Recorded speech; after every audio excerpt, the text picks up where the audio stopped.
মহাষ্টমীর সকাল শুরু হলো দুর্গা মায়ের কাছে অঞ্জলি দিয়ে। অঞ্জলি ছাড়া অষ্টমীর সকাল যেন ভাবাই যায় না। অষ্টমীর সকাল মানেই শাড়ি পরে সেজেগুজে অঞ্জলি দেওয়া। তো আমরাও সবাই তৈরি হয়ে গেছি অঞ্জলি দিতে যাওয়ার জন্য। দেখে নাও মা আর দুই মেয়েকে।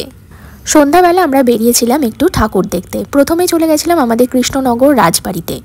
দুর্গাপুজোর কয়েকটা দিন রাজবাড়ি সকলের জন্য খোলা থাকে, তবে সেটা অবশ্যই একটা নির্দিষ্ট সময় পর্যন্ত। তারপর আমরা আরও কয়েকটা ঠাকুর দেখে নিলাম আর করে নিলাম কিছু খাওয়া দাওয়া। আইসক্রিম, এগরোল, চাউমিন কোনোটাই বাদ যায়নি।